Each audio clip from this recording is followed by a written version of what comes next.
Hola, buenos días. Mi nombre es Cintia del Lira García. Soy maestra de la Facultad de Enología y Gastronomía y en esta ocasión tengo el gusto de presentarles al doctor Gabriel Abraham Cardoso Ugarte como ponente del Seminario Internacional de Gastronomía que organiza la Maestría en Gestión de Negocios de Alimentos y Bebidas de la UABC. Les voy a leer primero una pequeña parte de su semblanza en donde les presentaré la trayectoria y la grande trayectoria que tiene el doctor Gabriel y después de terminar con su trayectoria, comenzaremos con la presentación. El doctor Gabriel Abraham es un académico e investigador con más de una década de experiencia en docencia, desarrollo curricular y liderazgo académico en el ámbito de la gastronomía y la ciencia de los alimentos. Es doctor en Ciencias de los Alimentos por la Universidad de las Américas de Puebla, con una sólida trayectoria en investigación aplicada, investigación, innovación educativa y dirección de programas universitarios. Comprometido con la formación integral y el fortalecimiento de la calidad educativa a través de proyectos científicos interdisciplinarios. Actualmente es profesor de tiempo completo de la Universidad Popular Autónoma del Estado de Puebla y pues con un agradecimiento muy grande por su participación en el Seminario Internacional de Gastronomía, doctor Gabriel. Le presentamos la ponencia Patachte, Teobroma bicolor, un tesoro regional y una propuesta gastronómica. Gracias, doctor Gabriel. Muy buenas tardes. Ahí me escuchan bien, ¿verdad? Sí, ya Muchísimas escuchamos. gracias. Gracias, Cintia, por la presentación. Gracias por la introducción. Pues bueno, primero que nada, muchísimas gracias además también a la UABC, específicamente a la doctora Liliana del Rocío Castro, quien tuvo la amabilidad de invitarme. Entonces, pues bueno, yo encantado, la verdad. Tengo algunos nexos con Baja California. Entonces, pues bueno, yo feliz de estar acá compartiendo un poco de lo que hemos estado haciendo desde hace algunos años acá en la UPAEP en Puebla. Entonces, sí, mi nombre es Gabriel Cardoso y soy investigador acá en la Universidad Popular Autónoma del Estado de Puebla, una universidad que probablemente no suene mucho allá en el norte, pero bueno, tenemos una buena presencia acá en Puebla y en el centro sur del país. Cuando quieran, pues bueno, bienvenidos. Acá los podremos esperar y les abrimos con muchísimo gusto las puertas. Eh, um, Elegí el día de hoy platicarles un poco de uno de los proyectos de investigación con los que llevamos más años trabajando aquí en el grupo de investigación que yo tengo el gusto de coordinar.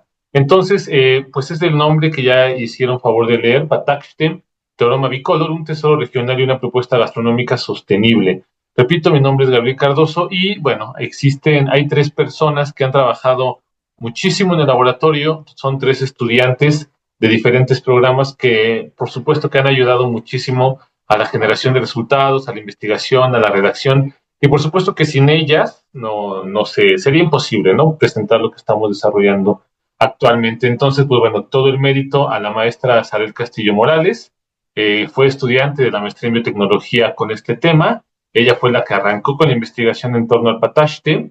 Actualmente la maestra María Fernanda Rosas es doctorante y ella está trabajando, doctorante del programa de biotecnología, y la licenciada en gastronomía Daniela Olivares Sánchez. Hemos logrado interconectar diferentes perfiles para lograr trabajar en esto. Muy bien, pues bueno, sin más vamos a arrancar. Seguramente desde que escuchamos el nombre de la ponencia, ¿no? Desde que escuchamos el nombre Patachte, es muy probable que surjan dudas y surjan cuestionamientos de qué es Patachte. La verdad es que es raro escuchar, es raro alguien que conozca o que haya escuchado acerca de este fruto, ¿no? Entonces, bueno, inicialmente quisiera introducir un poco al tema del Patachte. Bueno, acá ya podrán estar observando una figura, una imagen bastante bonita de lo que es el pataste por dentro y por fuera. Voy a poner rápidamente mi cronómetro. Entonces, ¿qué es el pataste? Pues bueno, como lo leímos en la portada, su nombre científico es Theobroma bicolor. Probablemente al escuchar el nombre científico ya podamos tener una idea de a quién pertenece, ¿no? A qué familia pertenece. seguramente les viene a la mente, les resuena Theobroma cacao. Y sí, evidentemente forma parte de la familia Theobroma, y de hecho, pues se le considera y se le conoce como el primo del cacao. Eh, el género Theobroma agrupa 22 especies, y entre ellas Theobroma bicolor, que pertenece a la familia Malvaceae. Recibe muchos nombres, incluso acá en México, con muchos alimentos, dependiendo de la zona.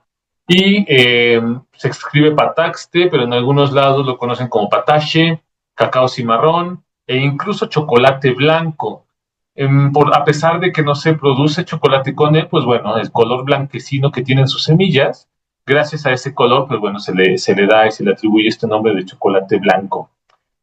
México no es el único productor o no es el único lugar en donde se produce el pataste. A nivel mundial, también en América del Sur, en América Central o Centroamérica. Y acá en México, en toda esta región de centro y sobre todo sur y sureste, ¿no?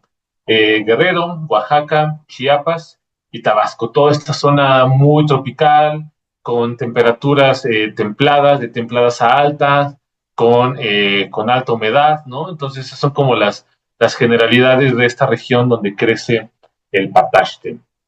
Entonces, como les decía, pues estas son las características. En esta imagen se ve las características físicas del pataste.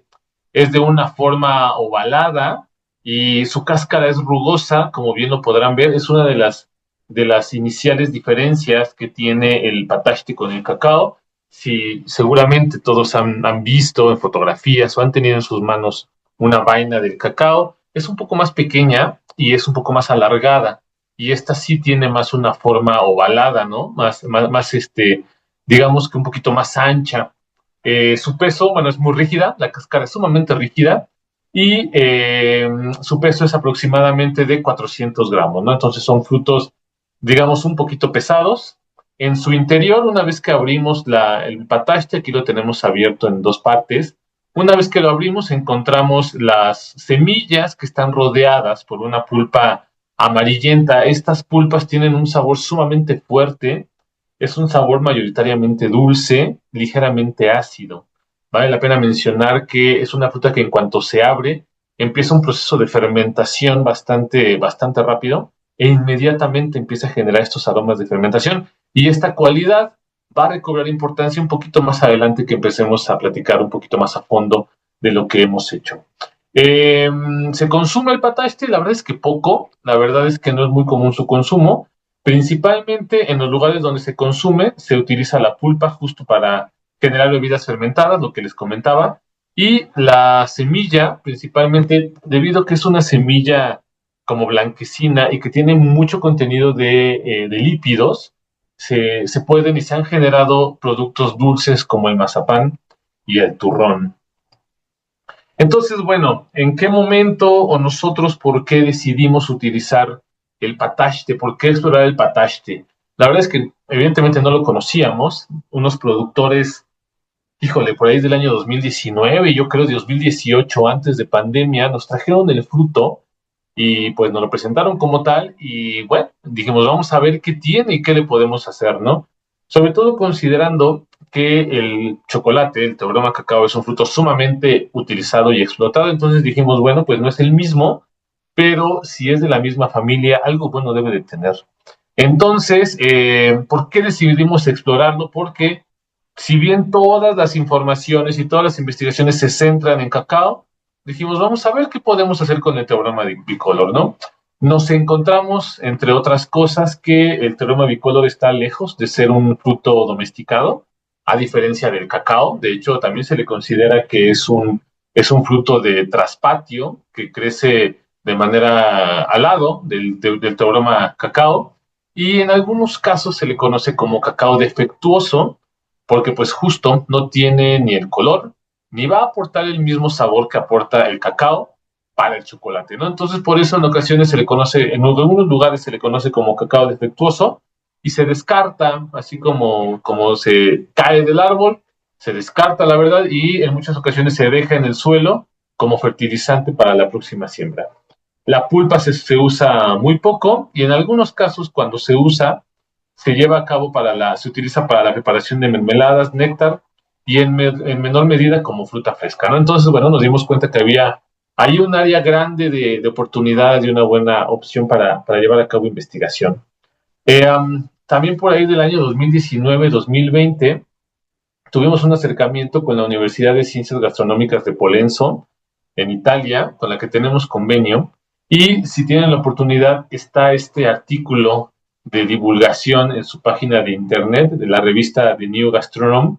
Y nos hicieron una entrevista y nos hicieron un pequeño artículo que le llamaron tal cual Cacao's Unlucky Cousin, ¿no? El primo no suertudo del cacao.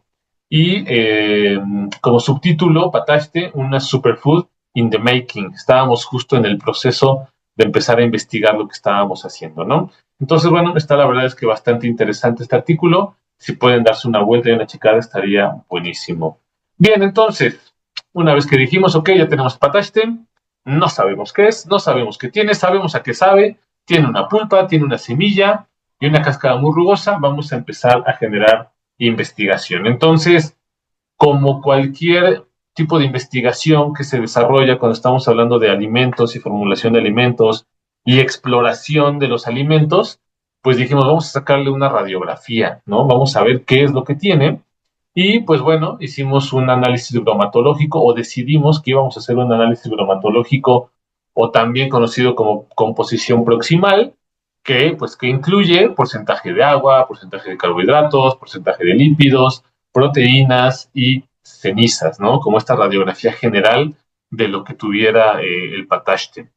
Después decidimos explorar si tenía presencia de inulina. ¿Y por qué tan específico? Como les comentaba, cuando nosotros empezamos a trabajar con el pataste y el pataste lo abríamos, lo pelábamos, digamos, sacábamos la pulpa, y estábamos trabajando a temperatura ambiente, se percibía muchísima actividad de fermentación. Inmediatamente se empezaba a acidificar la pulpa y empezaba este clásico olor a ácido, ¿no? A acedo, en algunos casos le llaman, a acidificación. Entonces, y también debido a la textura que tenía, que era un poquito incluso babosita o pegajosita cuando separábamos las pulpas, pensamos que podría llegar a tener un oligosacárido. Los oligosacáridos son estos hidratos de carbono de cadena media que son como prebióticos, ¿no? Que actúan como prebióticos. Ahorita que están tan en tendencia y son tan importantes los alimentos probióticos. Entonces dijimos, bueno, vamos a ver si tiene inulina o algo parecido. De la mano a eso, dijimos, bueno, vamos a comprobar esta actividad prebiótica. A nuestros ojos era evidente que había fermentación. Entonces, pues, era evidente o se podía inferir que el pataste tenía prebióticos. Entonces, decidimos que íbamos a analizar su actividad prebiótica y también decidimos hacer análisis de capacidad antioxidante y análisis fitoquímico. En específico, este análisis de capacidad antioxidante, pues justo por la relación que tiene con el cacao. Como muchos sabremos, este producto, el chocolate, se recomienda mucho su consumo por su actividad antioxidante. Ojo, cuando hablamos de chocolate con capacidad antioxidante, tiene que ser un chocolate que no sea golosina, ¿no? Estas marcas que son más golosinas no nos dan ese aporte de antioxidante. Entonces, hay que buscar, cuando hablo de chocolate, hablamos de coberturas a partir del 65%, 70% de cacao, que es los que ya nos pueden ofrecer esta virtud de capacidad antioxidante, ¿no? Entonces dijimos, bueno, si el cacao tiene esta capacidad antioxidante, es probable que su primo, el pataste, tenga algunos compuestos similares que también tengan este aporte de antioxidante. Y finalmente, decidimos evaluar el perfil de ácidos grasos. Como les comentaba, con las semillas se hacen mazapanes, turrones. Entonces, cuando nosotros pulverizábamos o molíamos la semilla del pataste, veíamos que era muy grasosa, ¿no? Y dijimos, como es de origen vegetal, es muy probable que tenga estas llamadas grasas o ácidos grasos buenos. Entonces, pues vamos a comprobarlo. La verdad es que simplemente íbamos explorando desde cero a ciegas. Entonces, bueno, estos fueron los 5 análisis iniciales que determinamos llevar a cabo con el pataste. Entonces, rápidamente quiero empezar a mostrar de los resultados principales que se obtuvieron. Inicialmente, del análisis proximal, que como les comentaba, es esta radiografía, le digo yo a mis alumnos, esta radiografía de los alimentos, qué es lo que hay, ¿no? Entonces, aquí tenemos los resultados de lo que encontramos que tienen tanto la pulpa como la semilla. decidimos estudiarlos de manera independiente porque pues la estructura y la textura era diferente en cada una de ellas, ¿no? Entonces, en el caso de la pulpa, encontramos que el compuesto o el macronutriente mayoritario eran los hidratos de carbono, los carbohidratos incluso por encima del porcentaje de agua. Muchísimos carbohidratos, 44%, y pues asumíamos que gran parte de estos carbohidratos eran oligosacáridos o cadenas de carbohidratos de cadena media. Repito, 37% de humedad, es decir, de porcentaje de agua. Después teníamos 12% de proteínas, si bien no es poca, pues no era el componente mayoritario, era importante saber 12% de proteína, y en menor medida, en el caso de la pulpa, 3% de lípidos y 4% de ceniza, ¿no? Entonces la pulpa, pues como el relleno de la mayoría de los frutos, muy poca, pero muy poca cantidad de lípidos, lo cual lo hace un producto atractivo, ¿no? Y en el caso de la semilla, si se dan cuenta, si nos damos cuenta, el análisis es diferente. El compuesto mayoritario siguen siendo los hidratos de carbono, con 41% en el caso de la semilla. Sin embargo, la proteína aumenta considerablemente, 20%, ¿no? Y lo que obviamente llama poderosamente la atención es la diferencia que hay en contenido de lípidos o de grasa. En la pulpa decíamos que teníamos 3% y en la semilla tenemos 10% más, 10 veces más, perdón, 31%. La humedad redujo respecto a la pulpa considerablemente a 5% y de cenizas era muy similar, 3%, ¿no? Entonces, pues bueno, esto nos empezaba a dar luz acerca de hacia dónde podíamos dirigir la investigación y qué es lo que encontrábamos en cada una de las partes, ¿no? Sobre todo esta parte del 31% de lípidos y estos 44% de hidratos de carbono nos llamaban poderosamente la atención. Bien, entonces como les comentaba, el hecho de que hubiera en ambos casos el compuesto mayoritario fuera hidratos de carbono, dijimos, bueno, vamos a ver si estos hidratos de carbono contienen estructuras prebióticas. Nuestra intención inicialmente era hacer algunos productos simbióticos, ¿no? Entendiendo a los simbióticos como estos alimentos que tienen en su estructura o de manera natural tanto probióticos como prebióticos. Los probióticos, estos microorganismos, regularmente bacterias acidolácticas que son benéficas para la salud y que promueven la salud del tracto gastrointestinal, ¿no? Y los prebióticos que, como se ejemplifica acá, son el alimento de los probióticos.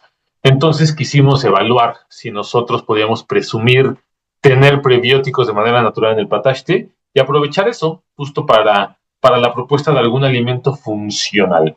Entonces nos dimos a la tarea de evaluar esto y justo ahí es cuando nosotros decidimos llevar a cabo una prueba que se llama espectroscopía de infrarrojo por transformada de Fourier.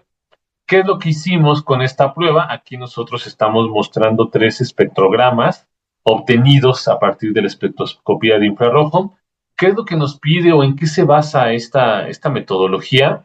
Primero le tenemos que dar al equipo una muestra referencia, ¿no? La referencia que nosotros vamos a evaluar. Entonces nosotros pusimos en el equipo una muestra de inulina, entendiendo que la inulina es de los, yo considero que es el prebiótico por excelencia. Entonces pusimos en el espectroscopio una muestra de inulina para que nos sacara este espectrograma, ¿no? Entonces acá lo que después de hacer esto, nosotros decidimos someter tanto la semilla como la pulpa al mismo estudio y ver cómo salían estas curvas o estas señales, más bien, del análisis de las muestras. Entonces, si nos damos cuenta, en el caso de la pulpa, los espectros fueron sumamente parecidos. Es decir, encontramos aquí una señal muy similar a la de la inulina, acá otra muy particular, similar a la de la inulina, y finalmente otra acá. Entonces, con esta información nosotros nos dimos cuenta que a pesar de que con esta metodología no podemos asegurar que en la pulpa hay inulina, pues nos dimos cuenta que había estructuras muy similares y que por lo tanto sí podríamos estar contando con un elemento o un compuesto prebiótico. En el caso de la semilla, nada más coincidía acá. Entonces, no encontramos mucha similitud y digamos que de alguna manera descartamos el uso de la semilla como prebiótico. Únicamente nos quedamos con que la pulpa tenía potencial prebiótico. Sin embargo, decidimos hacer las pruebas en ambos, ¿no? Tanto en semilla como en pulpa. Bien, entonces, en esta diapositiva estamos mostrando las evaluaciones de actividad prebiótica. Entonces, nosotros dijimos, probablemente si tenemos un prebiótico, ahí hay un compuesto similar a la inulina. Ahora vamos a ver cómo se comportan extractos, tanto de semilla como de pulpa, como prebióticos, ¿no? Vamos a ponerlos a convivir y vamos a dárselos como alimento, como tal, a unas cepas de microorganismos probióticos. Entonces, nosotros trabajamos con 3 microorganismos prebióticos distintos con los que contamos acá en la universidad, en la Facultad de Gastronomía y de Biotecnología. Entonces pusimos a alimentar, digamos, a estos 3 microorganismos, Lactobacillus brevis, Lactobacillus paracasei y Bacillus mojavensis. Este último, Bacillus mojavensis, es un microorganismo, es una bacteria acidoláctica que fue aislada por un equipo de investigación acá en la UPAEP también, que es nativa o propia del aguamiel de la región de acá de Tlaxcala. Bueno, Tlaxcala está acá muy cercano de nosotros, de Puebla. Entonces, bueno, es un microorganismo con ya probada actividad probiótica. Entonces, pues por eso también lo incluimos en esta exploración. Bien, entonces en estas gráficas podemos ver cómo era el crecimiento de los 3 microorganismos, Brevis, Paracasei y Mojavensis, en la presencia de 2 diferentes extractos, 80-20 y 70-30, en los cuales teníamos en este caso pulpa. Y como podemos observar, hubo un crecimiento bastante favorable en el caso de la pulpa, ¿okay? Que nos estaba dando incluso un poquito más de 4 ciclos logarítmicos de crecimiento de los microorganismos, casi llegando a 5, ¿no? Y podemos ver con estas letras de superíndice A que el crecimiento fue muy similar tanto en Brevis como en Paracasei. O sea, sí era un buen alimento, sí era un buen sustrato para el crecimiento de las bacterias acidolácticas. En el caso de Bacillus mojavensis, lamentablemente no encontramos resultados tan prometedores, pero bueno, son al final resultados y esto es lo que se encontró. En el caso de la semilla, la verdad es que los resultados fueron bastante similares y de igual manera evaluamos Brevis, Paracasei y Bacillus mojavensis y de igual manera las que salieron casi en 5 unidades de logarítmicas, de unidades formadoras de colonia, 5 ciclos logarítmicos, fueron Brevis y Paracasei. Entonces estas dos cepas o estas dos bacterias acidolácticas se adaptaron muy bien al sustrato tanto de pulpa como de semilla, y en este caso igual, Bacillus mojavensis quedó un poquito abajo en cuanto a crecimiento. Y pues miren, acá incluimos algunas cajitas Petri con las diferentes diluciones, muy buena técnica acá de la dilución de las chicas que estaban trabajando ahí en el laboratorio de microbiología. Muy bien, entonces, pues bueno, seguíamos nosotros confirmando, ¿no? Estas hipótesis que inicialmente habíamos estado generando a partir de la observación. Entonces, todo indicaba que sí estábamos nosotros en presencia de un producto con potencial prebiótico. Bien, otra de las dudas que nosotros teníamos desde el principio y que nos generaba mucha inquietud era justo esto de la actividad antioxidante, ¿no? Como yo les comentaba, cuando uno piensa, una de las cuestiones que más se presume, digamos, cuando se habla de cacao, en cuanto a sus funcionalidades, es la actividad antioxidante. Entonces nosotros estábamos ávidos de saber si aquí también encontrábamos actividad antioxidante. Y afortunadamente los resultados fueron bastante positivos. Entonces, acá en esta diapositiva inicialmente presento estas dos plaquitas en las cuales se puede ver de manera cualitativa si existe o no presencia de algún antioxidante, ¿no? Entonces, estas plaquitas tienen la presencia del radical DPPH, que es el indicador, ¿no? Más bien el radical DPPH, que es el oxidante. Entonces, cuando nosotros a estas plaquitas se le agrega extracto etanólico, tanto de semilla como de pulpa, ¿a qué nos referimos con extracto etanólico?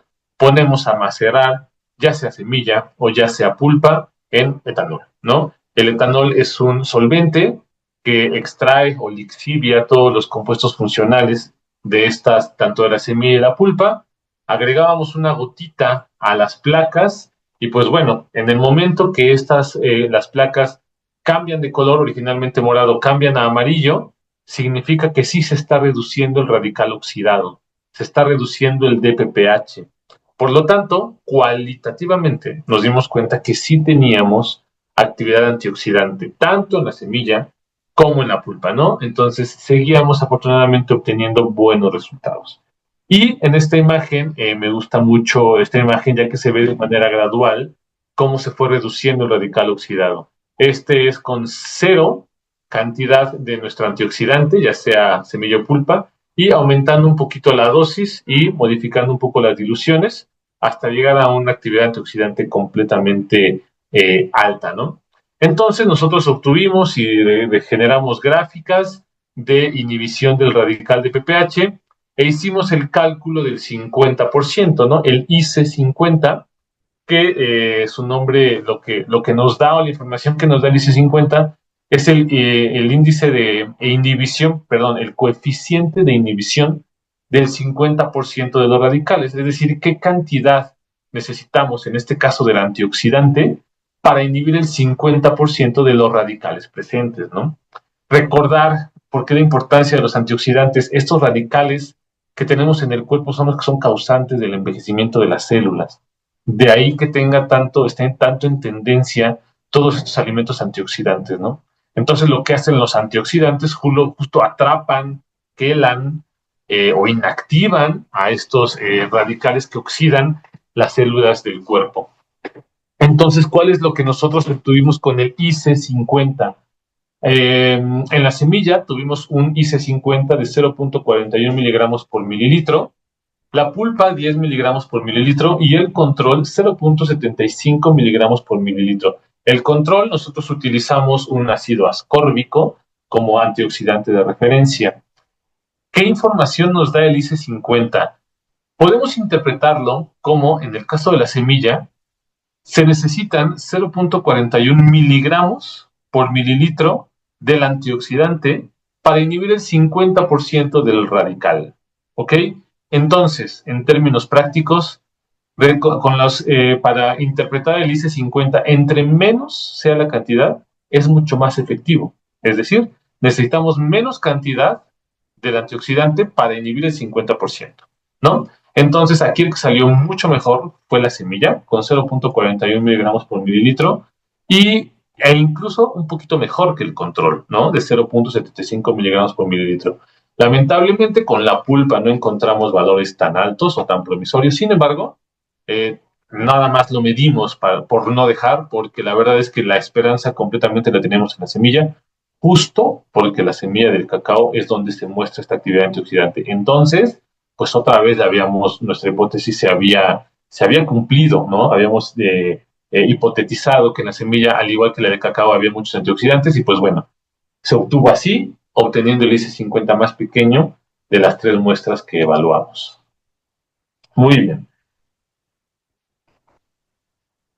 A continuación muestro un perfil de ácidos grasos de las semillas. Como les comentaba, cuando nosotros estábamos evaluando el patachte, nuestra idea inicial era hacer un alimento funcional. Queríamos ver entonces cuáles eran todas las funcionalidades que le podríamos encontrar al patachte. Ya dijimos que sí tiene estructuras prebióticas, lo confirmamos con un espectrograma, lo confirmamos poniéndoles a convivir o a alimentar a bacterias acidolácticas. También confirmamos que tiene actividad antioxidante y ahora lo que nosotros queríamos ver era cuál era el perfil de ácidos grasos de las semillas, bajo este precepto de que las semillas en su mayoría tienen ácidos grasos mono y poliinsaturados, a estos que le llamamos de manera coloquial ácidos grasos buenos. Entonces, pues nos dimos a la tarea de explorar y de someter a un análisis de cromatografía de gases nuestro patachte. Lo que hicimos fue, evidentemente solamente lo medimos en la semilla, porque bueno, la pulpa tenía 3% de grasa, ¿no? Entonces nada que extraer de ahí, muy poquito. Y en el caso de la semilla tenía 20 y tantos por ciento, si no me equivoco. Entonces, pues bueno, extrajimos el aceite del patachte y lo llevamos de la semilla del patachte y lo llevamos a análisis. Y esto fue lo que obtuvimos. Este es el cromatograma, el espectrograma de la cromatografía de gases. Y la verdad es que cuestiones bien interesantes. De este lado tenemos este pico, por acá del número 10, este pico muy alto que incluso se pierde aquí en la gráfica. Y se refiere, más bien, perdón, este que está por acá, que es el segundo más alto, se refiere al ácido palmítico, ¿ok? Entonces, el ácido graso mayoritario de nuestra semilla de pataste fue el ácido palmítico, en un 39.23%, una cadena de 16 carbonos con cero dobles enlaces, es decir, un ácido graso saturado. Eh, Regularmente los que se consideran como ácidos grasos buenos son los insaturados, sin embargo, bueno, acá el que nos salió como mayoritario fue el palmítico. Sin embargo, las buenas noticias empezaron con el siguiente ácido graso mayoritario que obtuvimos, que fue el ácido oleico, en un 35.34%, es decir, una tercera parte de la semilla del pataste está constituida por ácido oleico. Características del ácido oleico: un ácido graso de cadena relativamente larga, 18 carbonos, y un doble enlace, lo que nos indica que es una insaturación, ¿no? Entonces, este grupo de ácidos grasos son los que consideramos cadenas ácidos grasos buenos, este en específico perteneciente al grupo de los omegas, omega 9 en específico. El siguiente hidrato de carbono, perdón, el siguiente ácido graso mayoritario fue el ácido esteárico en un 14.04%, cadena igual larga de 18 carbonos con cero dobles enlaces, es decir, otro ácido graso saturado. Y finalmente, en el caso, el cuarto ácido graso mayoritario fue el ácido linoleico. Este fue, digamos, el mejor, vamos a llamarlo así, que obtuvimos, porque es un ácido graso igual de cadena de 18 carbonos, pero con doble enlace. Entonces, con dos dobles enlaces, por lo tanto es un ácido graso poliinsaturado y omega 6. Y una de las cuestiones mejores es que el ácido linoleico forma parte de los que se conocen como ácidos grasos esenciales. Los ácidos grasos esenciales son aquellos ácidos grasos que son necesarios para nuestro cuerpo, sin embargo que nuestro cuerpo no produce y por lo tanto lo tiene que adquirir de la dieta, ¿no? Al igual que los aminoácidos esenciales, aquellos que no producimos y que tenemos que adquirir la dieta. Entonces, encontrar un aminoácido, perdón, un ácido graso esencial fue sumamente valioso, ¿no? Entonces, teníamos nosotros acá un equilibrio bastante bueno.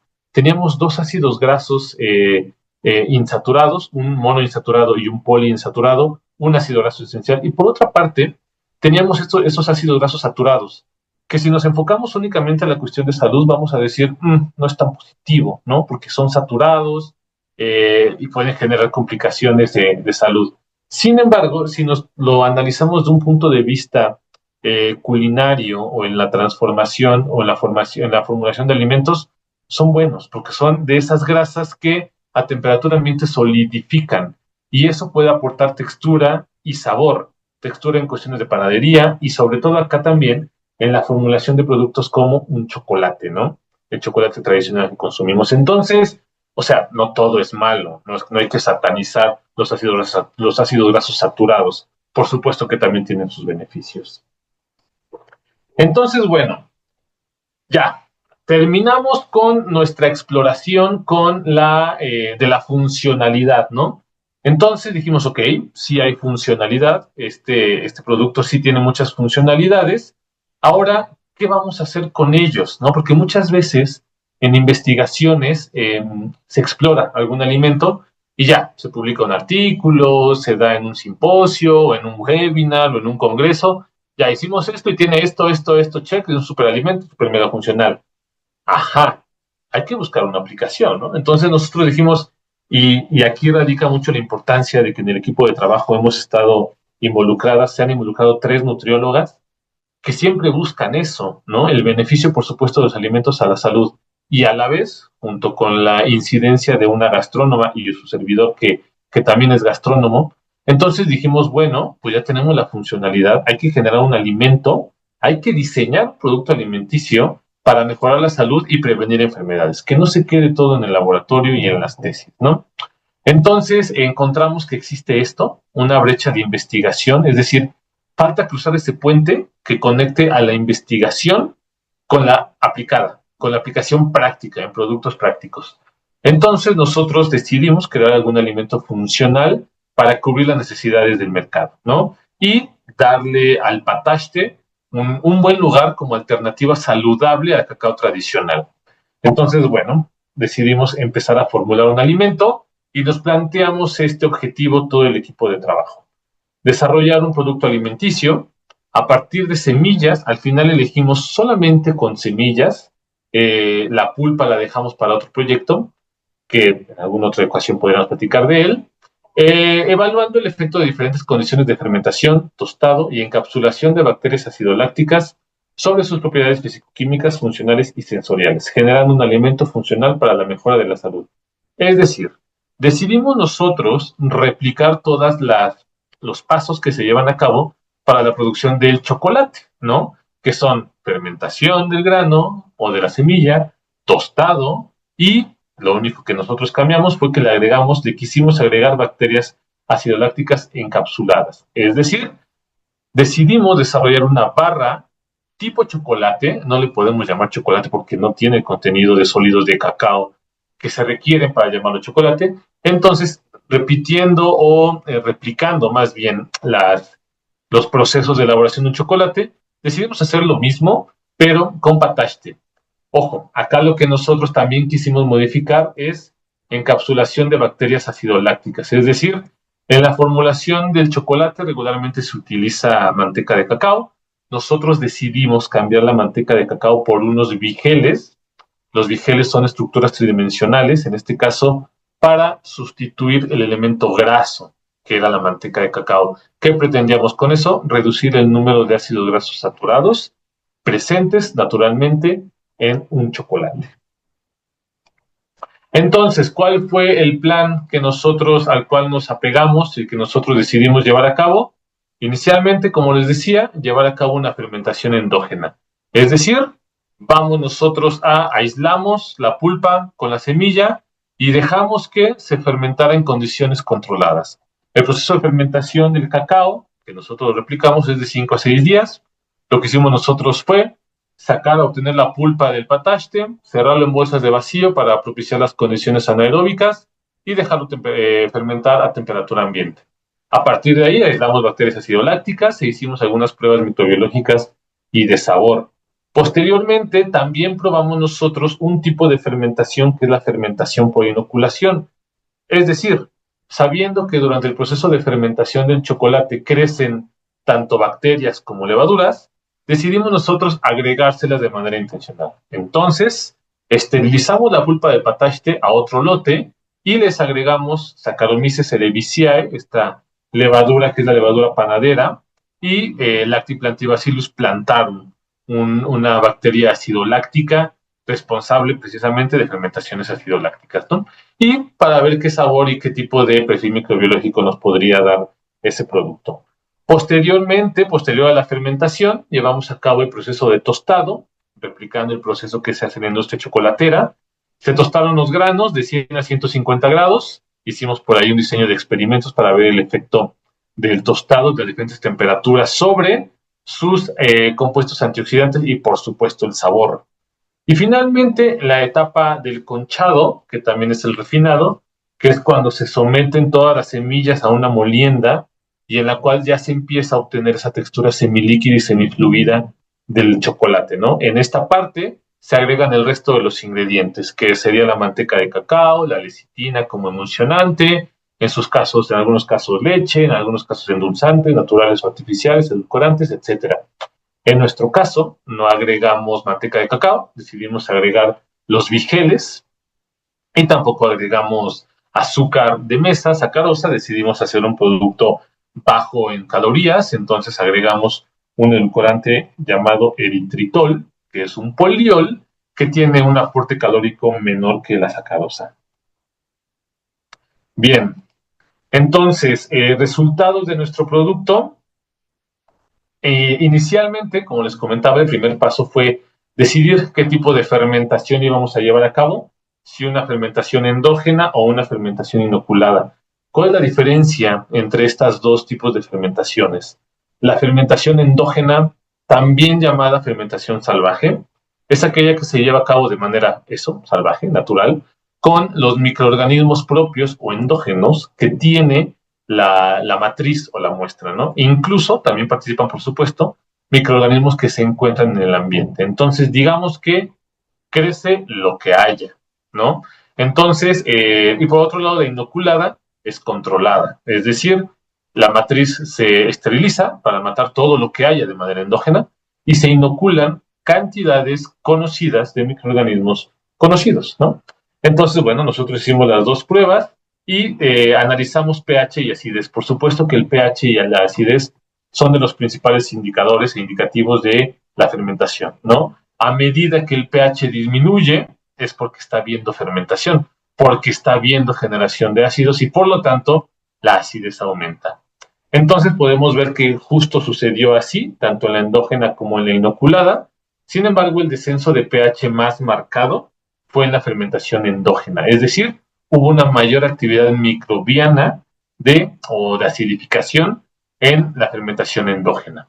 Y en el caso de la acidez, tenemos también resultados similares, en el sentido de que en ambos lados o en ambas fermentaciones tuvimos un incremento de la acidez, ¿no? Entonces, ambos parámetros nos estaban dando luz para decir que sí estábamos llevando a cabo una acidez de manera efectiva.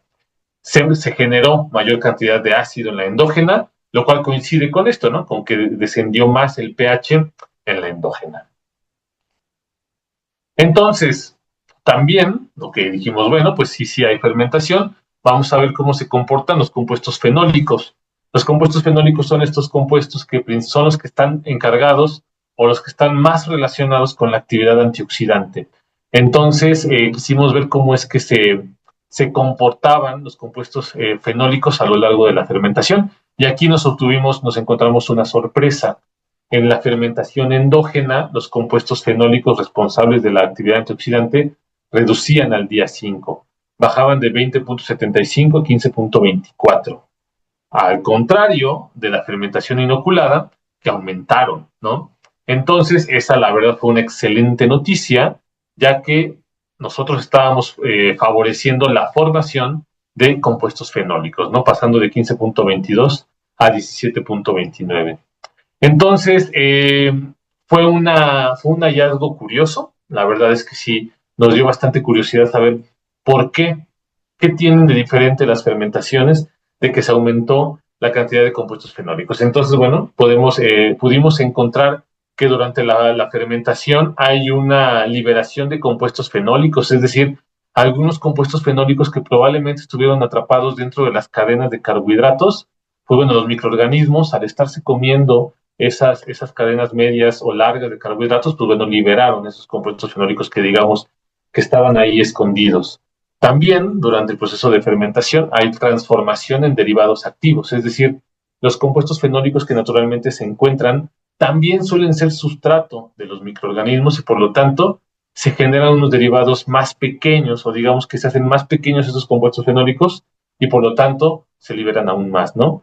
Y también hay creación de síntesis de nuevos fenólicos, es decir, aparecen nuevos fenólicos durante el proceso de la fermentación. Entonces, pues bueno, la verdad es que resultados bastante promisorios. Después de eso, llegamos al proceso del tostado, ya casi terminando el proceso de la producción del cacao, ¿no? Del chocolate, perdón. En este proceso es donde se generan los principales olores y sabores de los chocolates. Entonces nosotros lo que hicimos fue probar diferentes temperaturas de diferentes tiempos y temperaturas de tostado. Inicialmente, antes del tostado, la semilla debe de pasar por un proceso de deshidratación, ¿no? Después de que se fermentó, se deshidrata. Regularmente la deshidratación se hace al sol por 6-7 días, dependiendo de las condiciones climáticas. Obviamente nosotros al estar trabajando en laboratorio, pues buscamos hacer unas condiciones mucho más controladas. Entonces nosotros lo que hicimos fue primero deshidratamos de dos maneras distintas, utilizando liofilización y utilizando un deshidratador eléctrico, ¿no? Entonces, ¿qué diferencias pensábamos encontrar? Evidentemente nosotros teníamos la hipótesis de que liofilizando íbamos a mantener la mayoría de nuestros compuestos fenólicos. La liofilización, como sabrán, es un proceso en el cual, también llamado en inglés freeze drying, secado con temperaturas de congelación, se basa en el principio de la sublimación, que cuando el agua en estado sólido pasa al estado gaseoso o se evapora, sin pasar por estado líquido, ¿no? Y eso hace que no haya presencia de altas temperaturas que puedan llegar a dañar los compuestos fenólicos. Entonces probamos liofilizado y deshidratado y estas cuatro combinaciones de tiempo y temperatura. 110 Celsius por 15 minutos, la misma temperatura por 30, 150 Celsius por 15 minutos y la misma temperatura por 30 minutos. Entonces, lo que encontramos de compuestos fenólicos es que todos se mantenía la mayoría acá. Es decir, cuando teníamos un grano fermentado, liofilizado y tostado a 110 grados por 30 minutos, ¿no? Entonces decidimos, obviamente, quedarnos con esta técnica de deshidratación y de tostado, con esta combinación. Entonces, una vez hecho el tostado, ahora sí venía la fase de la producción del chocolate. Es decir, la fase del conchado y del refinado. Bueno, son sinónimos. En la industria chocolatera se le llama a este paso como conchado, ¿no? Aquí tenemos entonces nuestra matriz. Aquí todo esto que se ve acá son nuestras muestras de pataste. Cabe mencionar que esta formulación utilizamos el 80% de pataste y el 20% de cacao. Por eso también tiene este color, porque cuando nosotros empezábamos a dar a la gente a probar la barra con puro pataste, no era tan agradable, no era, esperaban un sabor un poquito mejor y lo relacionaban con el cacao. Entonces, pues decidimos agregarle un poquito de cacao, tanto para darle sabor como color y aceptabilidad. Y de este lado tenemos un pequeño videito en el que se muestra cuál era la textura que estábamos obteniendo. Entonces, afortunadamente, estábamos obteniendo una fluidez muy similar a la de cacao, a la de chocolate. Cabe mencionar que aquí también tenemos el vigel que les comentaba, es decir, no hay manteca de cacao agregada, es decir, no tenemos ácidos grasos saturados agregados, sino más solamente los que están de manera natural en el pasto. Es importante porque, pues bueno, tiene una muy buena fluidez similar al chocolate y ahí empezamos a evaluar las diferentes, la curva de temperado, ¿no? Cómo se comportaba para obtener unos buenos colores, no tuviéramos fenómenos desagradables como fat bloom o sugar bloom. Entonces, pues mira, la verdad es que bastante bien el comportamiento de nuestro chocolate, de nuestra pasta. Bien, ya estamos por terminar. Entonces, como les decía, agregamos nosotros un vigel. Este es nuestro vigel. Aquí se alcanza a ver un poco la textura. Lo que buscábamos era precisamente eso, asemejar a la manteca de cacao sin tener esa presencia de ácidos saturados. Entonces, primero hicimos hidrogeles, que no es más que gel, una matriz de polimérica de carbohidratos que encerraban agua, y después eso se emulsionó con lecitina y con aceite para justamente tener esta textura grasosita, ¿no? Esos son nuestros vigeles. Y pues bueno, finalmente esta es la textura que nosotros obtuvimos después de este proceso de refinado. Después de 2 horas y media de refinado, vaciamos en moldes, evidentemente moldes de cacao, y si se dan cuenta tenemos diferentes tipos de resultados. Por aquí nos salió uno defectuoso que evidentemente tiene fat bloom. Sin embargo, por acá tenemos uno con un brillo espectacular, ¿no? Y la verdad es que estas barras saben a lo que se ven, deliciosas. Entonces, pues al final tuvimos resultados bastante satisfactorios en cuanto a la formulación de estas barras de pataste. Bien, entonces, para cerrar con esta presentación, quisiera ir mencionando estas conclusiones de todo lo que les presenté y de todo lo que hemos realizado en el grupo de investigación. Inicialmente, la semilla del pataste tiene un alto contenido de lípidos, 31%, y 20% de proteínas. Una materia prima con excelente composición nutricional para el desarrollo de los alimentos. Tiene un muy buen balance para formular alimentos. La semilla de pataste mostró una capacidad antioxidante significativamente superior en comparación con la pulpa y el control, ¿no? Lo que les decía, que en cuanto tengamos el IC50 cuanto menor, es mejor. Es decir, se necesita menor cantidad del antioxidante para inhibir. Superó sucesivamente al control y a la pulpa. El extracto de pataste demostró actividad prebiótica, promoviendo el crecimiento de bacterias acidolácticas, ¿no? Sí puede ser un buen sustrato, entonces, el extracto del pataste para el crecimiento del Lactobacillus brevis y Lactobacillus paracasei. La fermentación inoculada generó un mayor contenido final de compuestos fenólicos en las semillas después de 5 días, superando la fermentación endógena, ¿no? Entonces, fue mucho mejor agregar los microorganismos que dejar que crecieran los que hubieran. Penúltimo, el tratamiento del tostado, que combinó la fermentación por inoculación con liofilización y tostado a 110 Celsius por 30 minutos, logró el mayor contenido de compuestos fenólicos, ¿ok? Entonces logramos tener un tostado, un proceso fundamental en la elaboración del chocolate, sin disminuir, sin mermar nuestro contenido de compuestos fenólicos. Por lo tanto, los resultados demuestran el potencial del teorema bicolor, del patachte, como fuente de compuestos bioactivos, ya sea fenólicos o prebióticos, para el desarrollo de nuevos alimentos funcionales como las barras de patachte presentadas. Y pues de mi parte es todo. Yo les agradezco muchísimo la atención. Me encantaría en algún momento escuchar sus preguntas, escuchar algunos comentarios y pues estoy abierto a lo que sea completamente necesario. Entonces, les reitero el agradecimiento. Esperemos que esta información sea de utilidad o que por ahí levante la cosquillita de alguien de involucrarse en la investigación y de trabajar un poquito con estos productos que regularmente son ignorados por sus características o que son subutilizados. Muchísimas gracias. Muchas gracias, doctor Gabriel. Nosotros le haremos llegar algunas preguntas que los estudiantes durante las clases van a estar enviando de acuerdo a las ponencias que nosotros hemos presentado. Definitivamente es un producto con mucho potencial culinario que se puede seguir trabajando y que se puede seguir investigando y ir conociendo, ¿no? Todo el potencial de tantos alimentos que no se han explorado. Correcto. Así es, Cintia. Ok, muchísimas gracias, doctor. Gracias a ustedes. Gusto saludarlos. Un abrazo a la doctora Liliana. Y pues bueno, estoy al pendiente si hubiera algunas preguntas a la orden en mi correo. Claro que sí. Gracias. Hasta luego.